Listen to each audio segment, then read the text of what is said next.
In 3, 2, 1. All right, everyone, we're coming to you live from Madison Square Garden.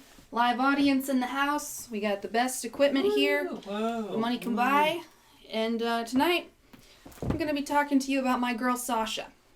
She's a little thing, Chihuahua mix, and super neurotic. Something ain't right with that dog. You throw a toy for her to fetch, and she looks at you like you're an idiot.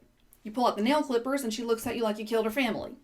You leave the room, and you like cats more than dogs, don't you? Anytime I feel like I have anxiety, I look at my dog and I think, I might be fine. She has no pressure to get a job, no obligations, no real responsibilities, no real stressors of any kind, and yet she's chewing a hole in her tail again. The tail fur, to be clear. The tail itself would be a whole other problem. Anyway, she has the easiest life. There's one rule. Don't poop on the carpet. But boy, oh boy, does that get to her. I'm telling you, she's the only dog where going deaf actually improved her quality of life. It's one less sense to freak out about. But I mean, who knows? Maybe she's a workaholic and she needs paperwork or something to keep her occupied. Maybe she should have been a fun-sized police dog. I take her on walks and she does take it very seriously. The sniffing. One time she caught a scent, and before I could clamp down on the leash, she ran like 3/4 of the way up this driveway and just comes trotting back with a pizza crust in her mouth. I was like, honestly, she's not supposed to have grains, but I was so impressed that I was just like, you deserve it. Honestly, have it. Detective work like that? Man, look at what happens when you channel all of this energy for good. That's where we see the best of Sosh. On those walks. Unless some other perp shows up on the sidewalk. Then it's, you got a permit for that? And it's suddenly occurring to me that the reason why she might like seeing these people and dogs from a distance but not actually interacting with them is because I do that. And I also need stuff like paperwork to keep me occupied.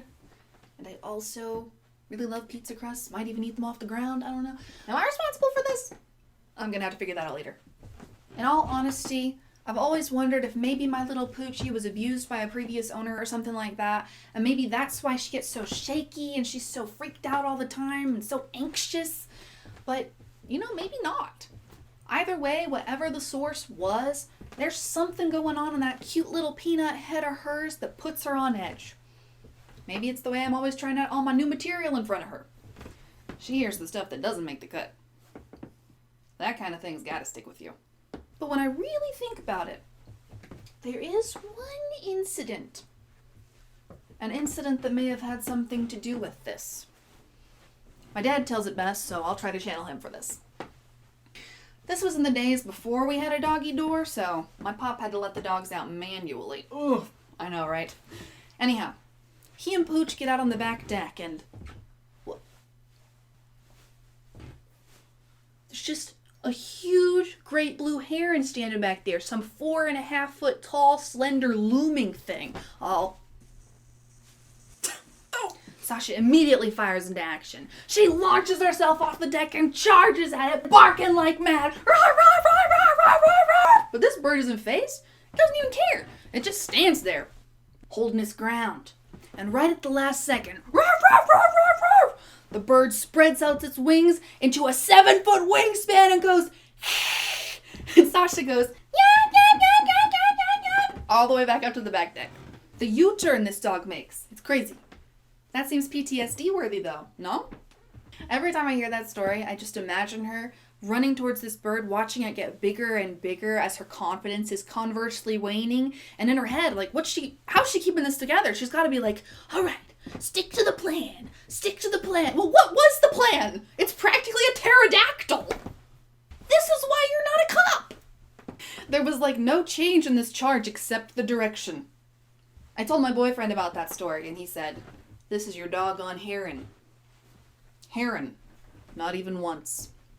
So I don't know. Maybe that was it. Maybe that was the source of her deep-seated trauma. Understandably so. Or maybe not. All I know is that my little pupper's got problems.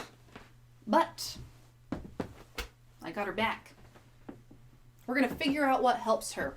Whether that's meds, compression jackets, pizza crusts. And even if she'd trade that for a handful of beef bites, we're not giving up.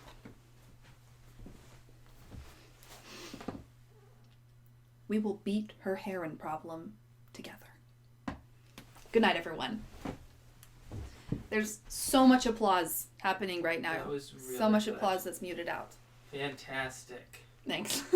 This was made for the Artists Against Anxiety contest to bring awareness about pet anxiety.